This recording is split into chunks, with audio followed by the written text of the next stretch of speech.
Welcome back to our channel. आज के इस वीडियो में हम बात करने वाले हैं सेल्स ऑफ गुड्स एक्ट 1930 के बारे में। और इस वीडियो में हम इसके बारे में पूरी डिटेल में चर्चा करेंगे।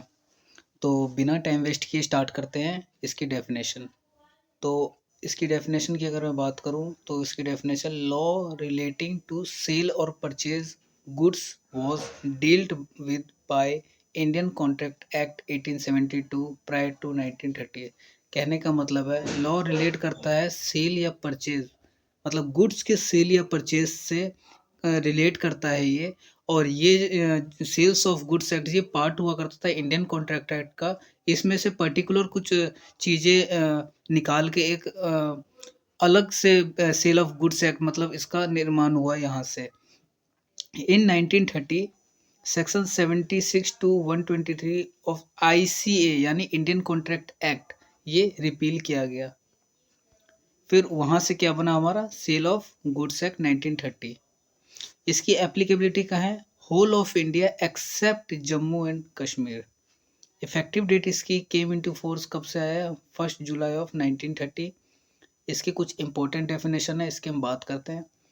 देखा जाए तो ये गुड्स और फ्यूचर गुड्स ये डेफिनेशन जो है एग्ज़ाम के पर्पस से इतना रेलिवेंट नहीं है, क्योंकि बहुत कम ऐसे चांस होते हैं कि इनके डेफिनेशन के बारे में कुछ पूछ ले। फिर भी हम एज ए बेसिक नॉलेज इसके बारे में डिटेल में चर्चा करते हैं।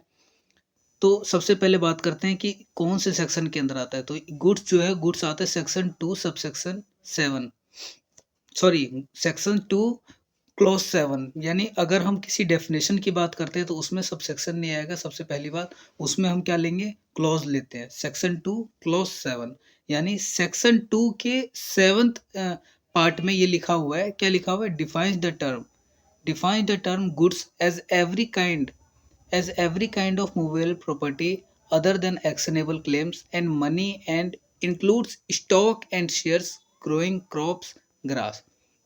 क्या है इसका मतलब? मतलब every kind of movable property other than क्या? एक्शनेबल क्लेम, यानी कोई एक्शनेबल क्लेम या कोई मनी हो गया। इंक्लूड किसको किया इसमें? स्टॉक और शेयर्स को, ग्रोइंग क्रॉप्स को, ग्रास को। ये स्टॉक एंड शेयर्स आपको पता होगा। ग्रोइंग क्रॉप्स जो हमारे घास जो होते हैं ये सब हो गए। ये सब क्या है? गुड्स में इंक्लूड होते हैं। इसके बाद हम बात करते हैं फ्यूचर गुड्स। तो क्या है फ्यूचर गुड्स? देखो ये सबसे पहले सेक्शन 2 क्लॉज 6 में इसकी डेफिनेशन दी गई हुई है। क्या है डेफिनेशन में? Future goods as goods to be manufactured और प्रोड्यूस्ड और acquired by the seller after making of the contract of sale. यानी कॉन्ट्रैक्ट ऑफ सेल्स के बनाने के बाद अगर ये चीज़ प्रोड्यूस की गई है तो क्या होता है? ये फ्यूचर गुड्स कहलाता है। कुछ शॉर्ट नोट्स है जिसको मैंने ऐसे मतलब रिमेम्बरिंग पार्ट के लिए आपके सामने ऐसे इस चीज़ को लिख दिया है कि सेक्शन 2 4 ये क्या है? ये डॉक्यूमेंट ऑफ टाइटल। 6 में क्या है? Future of goods. ये सारे सेक्शन 2 है, सारे सेक्शन 2 के अंदर ही है ये। Goods, insolvent, mercantile agent, specific goods, seller, ये सब है। अब इसके बाद हम बात करते हैं मेन कॉन्ट्रैक्ट ऑफ सेल के बारे में। तो बात करते हैं कॉन्ट्रैक्ट ऑफ सेल के बारे में। तो एज पर सेक्शन 4 सबसेक्शन 1 इसके अंदर क्या लिखा हुआ है? वेयर सेलर ट्रांसफर्स और agrees to transfer the property in goods to buyer for a particular price. यानी किसी प्राइस के बदले क्या होता है? ट्रांसफर, या तो सेलर ट्रांसफर या अग्री टू ट्रांसफर करे प्रॉपर्टी इन गुड्स को, किसको? बायर को, फॉर अ प्राइस, किसी प्राइस के बदले में। एज पर सेक्शन 4 सबसेक्शन 2 इसके अंदर क्या है? एक कॉन्ट्रैक्ट ऑफ सेल में भी एब्सोल्यूट और कंडीशनल, या तो पूरी तरह से कॉन्ट्रैक्ट ऑफ सेल हो सकता है, या क्या हो सकता है? किसी कंडीशन बेस पे हो सकता है। अब इसके बाद ये most important essentials of contract of sale, ये मोस्ट इंपॉर्टेंट है। ये क्वेश्चन आने के चांस बहुत ज़्यादा बन जाते हैं पेपरों में। तो इसके कुछ पार्ट है। बिलेटरल कॉन्ट्रैक्ट क्या होता है? The property in goods has to pass from one party to another. यानी बिलेटरल कॉन्ट्रैक्ट क्या है? The property in goods has to pass from one party to, यानी ये कुछ आवश्यक चीज़ें जो होनी चाहिए। तो बिलेटरल कॉन्ट्रैक्ट हमें बताता है कि प्रॉपर्टी इन गुड्स जो है वो कहाँ से पास होना चाहिए? एक पार्टी से दूसरे पार्टी की तरफ ट्रांसफर होना चाहिए। फिर ट्रांसफर ऑफ प्रॉपर्टी, यानी object of a contract of sale must be transfer of property होनी चाहिए in goods from one person to another. क्या होना चाहिए? वन पर्सन टू अनदर, यानी एक पर्सन से दूसरे के पास transfer of property in goods क्या होना चाहिए? ट्रांसफर। ठीक है। इसके बाद गुड्स की बात करते हैं तो गुड्स क्या होता है? The subject matter must be some goods. क्या हो सकता है? इसके बाद हम बात करेंगे प्राइस और मनी, यानी चौथा पॉइंट क्या है इसका? प्राइस और मनी कंसीडरेशन। ये क्या होता है? देखो, या तो मतलब प्राइस और मनी के कंसीडरेशन में होना चाहिए। सबसे पहली बात, थोड़ा बहुत अगर आप कोई कंसीडरेशन करते हैं तो थोड़ा बहुत, या तो आधा पैसा या आधा किसी सामान यानी कुछ सामान का कंसीडरेशन करना। लेकिन प्राइस जो होना चाहिए ना, प्राइस होना जरूरी है। The goods must be sold from some price. Some price यानी कुछ पैसों का उसमें क्या होना चाहिए? सोल्ड होना चाहिए। फिर बात करते हैं एग्रीमेंट टू सेल के बारे में। कॉन्ट्रैक्ट ऑफ सेल के बाद इंपॉर्टेंट टॉपिक हमारा है एग्रीमेंट टू सेल। ये एज पर सेक्शन 4 सबसेक्शन 3 के अंदर ये इसके इसके बारे में लिखा गया, where the transfer of property in the goods is to take place at a future time. यानी transfer of property in goods क्या होना चाहिए? टेक प्लेस, यानी उसकी जगह लेनी चाहिए कहाँ पर? फ्यूचर टाइम में। यानी फ्यूचर इन फ्यूचर अगर आप बात करते हो, फ्यूचर के टाइम में अगर आप बात करते हो किसी पर्टिकुलर गुड्स को सेल करने का, तो वो क्या कहलाता है? एग्रीमेंट टू सेल कहलाता है। ठीक। इसके बाद कॉन्ट्रैक्ट ऑफ सेल, यानी कॉन्ट्रैक्ट ऑफ सेल ये क्या है? पहला पार्ट ये है कि कॉन्ट्रैक्ट ऑफ सेल। दूसरा क्या है? हाउ मेड, यानी कैसे बनता है। तो इसके बारे में हम डिस्कशन करते हैं। सेक्शन 5 सबसेक्शन 1 ये प्रोवाइड करता है क्या? Contract of sale is made by, किसके द्वारा? सबसे पहला point, an offer to buy और sell goods for a price. सबसे पहले प्राइस में होना चाहिए। और दूसरा पॉइंट क्या है? दूसरा पॉइंट ये है कि द एक्सेप्टेंस ऑफ क्या होना चाहिए? सच ऑफर। ऑफर क्या होना चाहिए? एक्सेप्ट होना चाहिए। और क्या होना चाहिए? ऑफर टू बी बाय और सेल क्या होना चाहिए? किसके बदले? प्राइस के बदले। इसके बाद सेक्शन 5 सबसेक्शन 2 के अंदर दिया गया है कि एक contract of sale may be made in writing और बाय वर्ड ऑफ माउथ और partly in writing and partly by word. ठीक। कॉन्ट्रैक्ट ऑफ सेल क्या होना चाहिए? May be made in writing और बाय वर्ड, यानी राइटिंग में लिखा होना चाहिए या तो, या वर्ड। ठीक है। बाय वर्ड होना चाहिए, माउथ के यानी मुंह से बोला, मतलब ओरली आप कह सकते हो इसको, या partly in writing and partly by word. ठीक है। यानी कुछ लिखित में और कुछ ओरल, या कुछ लिखित कुछ, मतलब ये है इसका डेफिनेशन के अंदर। आप समझ गए होंगे मैं क्या कहना चाह रहा हूँ। कहने का मतलब है कि या तो वो राइटिंग में होना चाहिए, या फिर क्या होना चाहिए? ओरली होना चाहिए, या फिर कुछ राइटिंग में कुछ ओरल। ठीक है। इसके बाद हम बात करेंगे सब्जेक्ट मैटर क्या करता है। क्या सब्जेक्ट मैटर करता है? एग्जिस्टिंग। सबसे पहले क्या है? कॉन्ट्रैक्ट के बारे में पढ़ने जा रहे हैं। Subject matter of contract. तो सबसे पहले एग्जिस्टिंग और फ्यूचर गुड्स। उसके बाद goods perishing before making contract. उसके बाद goods perishing before sale but after agreement to sale. ये कुछ छोटे टॉपिक है, इसको भी मैंने इसके साथ में इंक्लूड कर लिया। ये मोस्ट इंपॉर्टेंट सेल और एग्रीमेंट टू सेल, इसके बारे में हम डिस्कशन करेंगे line by line. Ownership immediately transfer हो जाता है बायर के पास। सेल के अंदर क्या होता है? ओनरशिप इमीडिएटली ट्रांसफर हो जाता है बायर के पास। और एग्रीमेंट टू सेल में क्या होता है? करंटली सेलर के पास होता है, क्योंकि एग्रीमेंट अब ये फ्यूचर में सेल की बात होगी, तो इसलिए क्या होता है? ओनरशिप भी किसके पास है? सेलर के पास। फिर रिस्क बायर, मतलब जिसके पास ओनरशिप है उसी के पास रिस्क होगा। यहाँ पे ओनरशिप बायर के पास था तो रिस्क भी बायर के पास है, वहाँ पे ओनरशिप सेलर के पास है तो रिस्क भी सेलर के पास। सेल क्या कहलाता है? एग्जीक्यूटेड कॉन्ट्रैक्ट कहलाता है। और एग्रीमेंट टू सेल क्या कहलाता है? एग्जीक्यूटरी कॉन्ट्रैक्ट कहलाता है। इसके बाद सेल हमारा जस्ट इन रैम होता है, यानी राइट अगेंस्ट होल वर्ल्ड। ठीक है। ये मैंने इसके साथ लिखा हुआ है, राइट अगेंस्ट होल वर्ल्ड। और इसको क्या कहेंगे?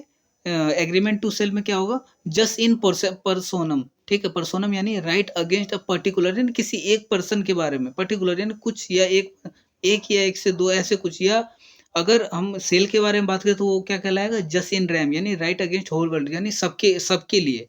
कुछ चीज होती है कि किसी स्पेसिफाइड पर्सन या किसी पर्टिकुलर पर्सन के लिए, कुछ होती है सबके लिए। तो जस्ट इन रैम यानी सेल ये सबके लिए, और जस्ट इन पर्सोनम यानी क्या है? राइट अगेंस्ट अ पर्टिकुलर, यानी कुछ पर्सन के लिए। उसके बाद हम बात करते हैं सेलर की। अगर सेलर का डिफॉल्ट है सेल के अंदर, तो buyer can sue seller for goods और डैमेज। दोनों के लिए क्या कर सकता है? वो स्यू कर सकता है बायर। और अगर एग्रीमेंट टू सेल है तो buyer can sue only for किसके लिए, डैमेजेस। उसके बाद हम बात करते हैं बायर की अगर डिफॉल्ट है, अगर डिफॉल्ट बायर का है तो seller can sue for price and damages, और अगर एग्रीमेंट टू सेल है तो उसमें क्या होगा, seller can sue only for damages. Sale के अंदर इंसॉल्वेंसी ऑफ सेलर होता है, इसमें क्या होगा, buyer can recover goods from seller, लेकिन इसके अंदर कोई इंसॉल्वेंसी नहीं होता एग्रीमेंट में। इंसॉल्वेंसी ऑफ बायर की अगर हम बात करें, अगला next topic, next point sorry, तो उसमें क्या होगा, seller has to deliver the goods to official receiver and can receive proportionate payment. यानी सेलर को क्या करना पड़ेगा, अगर बायर जो है इंसॉल्वेंसी दिवालिया भी हो जाता है तो भी क्या करना पड़ेगा, उसको डिलीवर करना पड़ेगा, क्योंकि पहले ये चीज हो चुका है, वो इंसॉल्वेंसी इंसॉल्वेंट बाद में हुआ है, यहाँ पे एग्रीमेंट पहले हुआ है, तो सेलर जो है वो डिलीवर करेगा गुड्स, ठीक है, गुड्स करेगा कहाँ पे, ऑफिशियल रिसीवर को करेगा, किसको करेगा, सॉरी ऑफिशियल रिसीवर को करेगा, and can receive proportionate payment, यानी कुछ पेमेंट, यानी जैसे 100 रुपये के बदले 40 रुपये या 50 रुपये, ऐसी कुछ में क्या होगा, पेमेंट करेगा। अग्रीमेंट टू सेल में क्या होता है, सेलर कैन रिफ्यूज, मतलब सेलर क्या कर सकता है, रिफ्यूज कर सकता है। नेक्स्ट टॉपिक हमारा है कंडीशन एंड वारंटी, ये भी हमारा मोस्ट इंपॉर्टेंट टॉपिक है कंडीशन और वारंटी में, तो इसके बारे में बात करते हैं।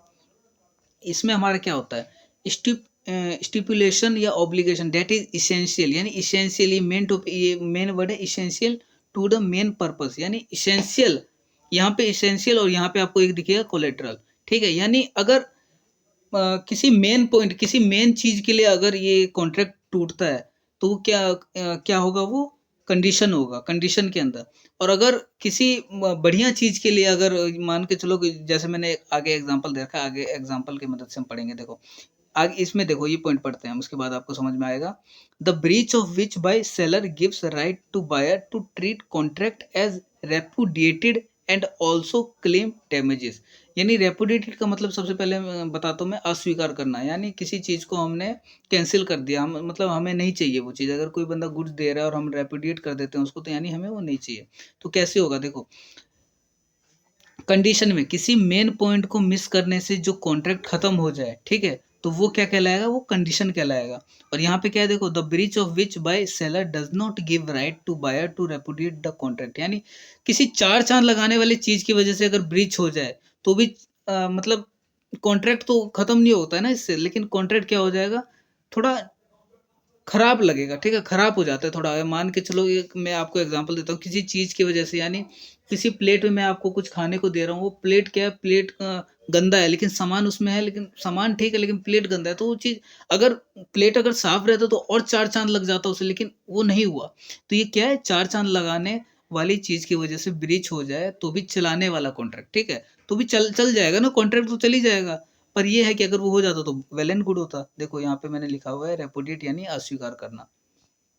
उसके बाद हम बात करते हैं कंडीशन एंड वारंटी, ये एक्सप्रेस भी हो सकते हैं और ये क्या हो सकते हैं, इम्प्लाइड भी हो सकते हैं। देखो 7 टाइप्स ऑफ इम्प्लाइड कंडीशन है, ये मैंने यहाँ पे लिख रखा है, condition as to title, sale by description, sale by sample as well as description, sale as quality and fitness, condition as to mercantile quality, condition as to wholesomeness.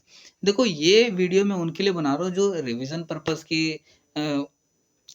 Purpose से, जैसे जिनका अगर रिवीजन कर रहे हो तो इसको देख के ना वो रिवीजन कर सकते हैं, या मतलब ये जो स्टूडेंट जैसे शॉर्ट नोट्स बनाते हैं ना, मैंने वैसे ही इसको मतलब एज ए नोट्स मैं आपको रिवीजन कर रहा हूँ, ये मतलब ये आप समझ सकते हो।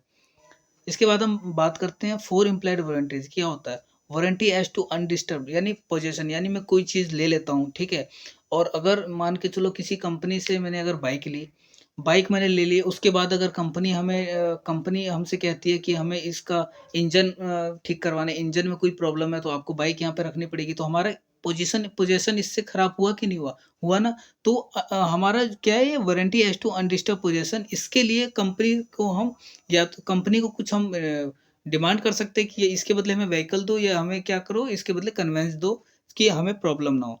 उसके बाद warranty as to non existence of encumbrances, ठीक है, disclosure of dangerous nature of goods, warranty as to quality और fitness by use of trade.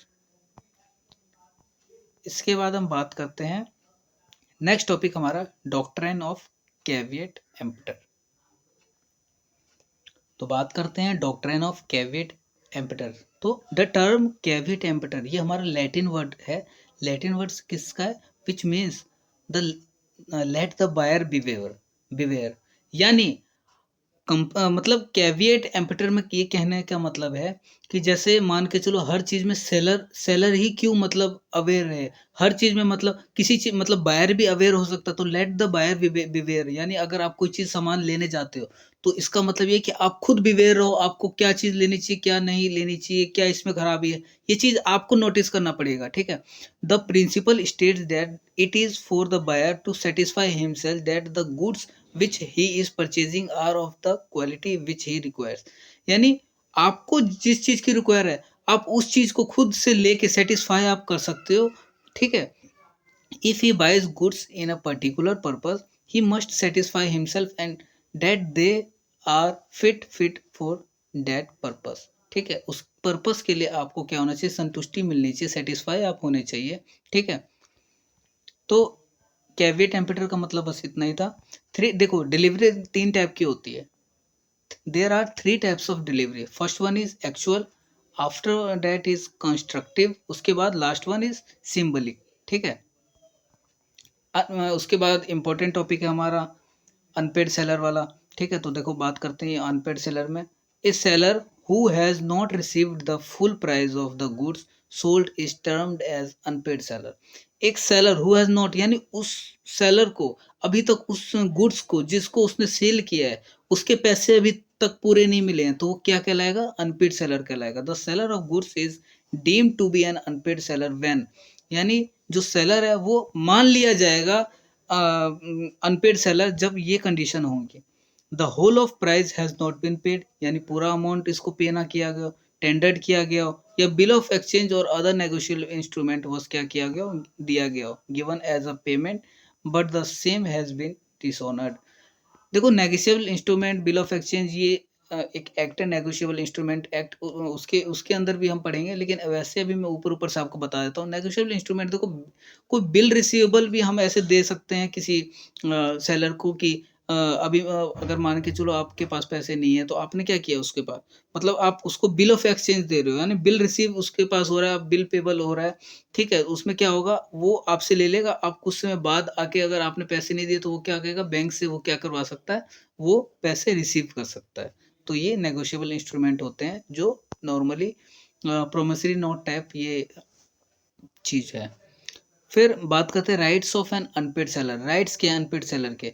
तो राइट क्या होता है, एक तो अगेंस्ट गुड्स होता है और एक अगेंस्ट क्या होता है, बायर होता है। तो सबसे पहले हम क्या पढ़ेंगे, अगेंस्ट गुड्स। अगेंस्ट गुड्स में क्या है, सबसे पहले लाइन होना चाहिए, लाइन यानी किसी चीज को रिटेन करना, स्टॉपेज इन ट्रांजिट होना चाहिए, रिसेल होना चाहिए, अगेंस्ट गुड्स। ठीक है। Against buyer, unpaid seller rights मतलब राइट क्या अनपेड सेलर के क्या कर सकता है, बायर के अगेंस्ट क्या कर सकता है, वो सूट कर सकता है। सूट फॉर किसके लिए, price, suit for damages, suit for क्या, इंटरेस्ट। फिर बात करते हैं कुछ मेन पॉइंट मैंने इसके अंदर लिखे हैं। The unpaid seller loses his right of lien are following, क्या है, when he delivers the goods to a carrier और other bailee for the purpose of transmission to buyer without reserving the right of disposal of the goods. फिर where the buyer और his agent lawfully obtains possession of goods. उसके बाद where seller has waived the right of lien. ठीक है। तो ये कुछ important क्या थे हमारे द अनपेड सेलर, यानी ये कुछ क्या थे हमारे राइट ऑफ लाइन थे। ठीक है। जहाँ ये मतलब जो अनपेड सेलर है वो अपना राइट जहाँ खो देते हैं। ठीक है। कहाँ पे खो देते हैं, तो ये कुछ तीन पॉइंट थे उसके। फिर लास्ट लास्ट का हमारा टॉपिक है ये ऑक्शन सेल। ऑक्शन सेल आपको मैं थोड़ा नॉलेज दे देता हूँ। ऑक्शन सेल देखो, कई बार आपने देखा होगा किसी पेंट, यानी कोई जो पेंटिंग होती है तो पेंटिंग पे बिट लगता है, यानी 1 करोड़ एक, 1 करोड़ 2, देखा होगा आपने नॉर्मली। तो वो क्या कहलाता है, ऑक्शन, ऑक्शन सेल कहलाता है वो। यानी देखो an auction sale is made mode of selling property by inviting bids publicly and the property is sold to the highest bidder। यानी क्या कहलाता है, selling property is mode of selling property, यानी किसी प्रॉपर्टी को सेल करने का एक मोड है ऐसा जिसमें हम इनवाइट करते हैं पब्लिक लोगों को, इनवाइट करते हैं बिड लगाने के लिए। बिड यानी आप अपनी बोली लगाओ and the other property is sold to highest, और जो सबसे ज्यादा बोली लगाएगा उसको हम क्या करेंगे, वो चीज सोल्ड कर देंगे, यानी सेल कर देंगे। उसके बाद an auctioneer is an agent governed by the law of agency when he sells he is only the agent of the seller. वो क्या होता है ऑक्शनर, क्या होता है ओनली, क्या होता है एजेंट होता है किसका, सेलर का। यानी अगर मेरे को कोई सामान बिकवाना है तो वो ऑक्शनर क्या होगा, मेरा एजेंट होगा, मेरे लिए काम करेगा वो, ठीक है, मेरा ही तो सामान बिकवाएगा ना वो, तो मेरे लिए काम करेगा। ही में however sell his own property as the principal and need not disclose the fact that he is so selling। उसके बाद प्रोविजन है कुछ, ये provision as to auction sale under section 64, ठीक है। Where goods are sold in bits, goods क्या किस में सोल्ड होते हैं, बिट्स में, बिट्स लगते हैं। Completion of contract of sale यानी फॉल ऑफ हैमर, यानी आपने देखा होगा 1001, 1002, 1003, वो हैमर को फॉल करता है ना, हथौड़ी को चलाता है 3 बार, थम थम थम करता है, उसके बाद क्या होता है वो कंप्लीशन, यानी वो डील डन हो चुकी है। Right to bid may be reserve, ठीक है, राइट क्या होना चाहिए, बिड उसका क्या होना चाहिए, रिजर्व होना चाहिए। Where sale is not notified by seller, ठीक है। रिजर्व प्राइस क्या होना चाहिए, मतलब not lower than base price, यानी मान के चलो आपने देखा होगा आईपीएल का, आपको एग्जांपल देता हूँ। आईपीएल में कोई प्लेयर है, यानी उनका एक बेस प्राइस होता है, मान के चलो सबसे कम बेस प्राइस मैंने देखा है अभी तक 20 लाख रुपए। यानी किसी पर्सन को 20 लाख रुपए, वो अपनी डिमांड है उसकी कि 20 लाख कम से कम मेरे को खरीदो। 20 लाख से अब बोली लगती है, 3-4 टीम है उसमें, तो 3-4 टीम क्या करती है, जो सबसे ज्यादा बोली लगाएगा वो प्लेयर क्या करेगा, सोल्ड हो जाएगा उसके पास। फिर बात करते हैं प्रिटेंडिंग बिडिंग, क्या होता है उसमें, क्या करते हैं put his team member for high bid, यानी मैं अगर कोई चीज बेच रहा हूँ, यानी मैं अपनी पेंटिंग बिकवा रहा हूँ, तो मैं ही कुछ अपने आदमियों को उसमें बिठा दूंगा जिसमें बिड लगता है, कि वो थोड़ा हाई उसको लेकर जाएगा, बिड को थोड़ा हाई करेगा वो, ठीक है। तो ये था सेल ऑफ गुड्स एक्ट का कुछ इंपॉर्टेंट नोट्स। तो होप करता हूँ आपको ये वीडियो अच्छा लगा होगा। ये बेसिकली उनके लिए था जो रिवीजन पर्पस से देखना चाहते, ज़्यादा टाइम वेस्ट नहीं करना चाहते दूसरे वीडियोस में कि पूरा डिटेल में समझा रहे, मतलब लास्ट टाइम एट पेपर के लास्ट टाइम में जब जो कोई प्रिपरेशन करता है तो वहाँ पे इनकी ज़रूरत पड़ती है। और सबसे इम्पोर्टेंट चीज़, अगर आप सब भाइयों ने, अगर किसी ने अगर चैनल सब्सक्राइब नहीं किया है तो फटाफट से इसको चैनल सब्सक्राइब करो, मैं ऐसी वीडियो डेली लाता रहता हूँ, ठीक है। और होप करता हूँ आपको ये वीडियो अच्छी लगी होगी, अगर अच्छी लगी होगी तो लाइक करो, सब्सक्राइब करो, मोटिवेशन दो, शेयर करो, ठीक है। तो मिलता हूँ नेक्स्ट वीडियो में, टिल देन बाय बाय।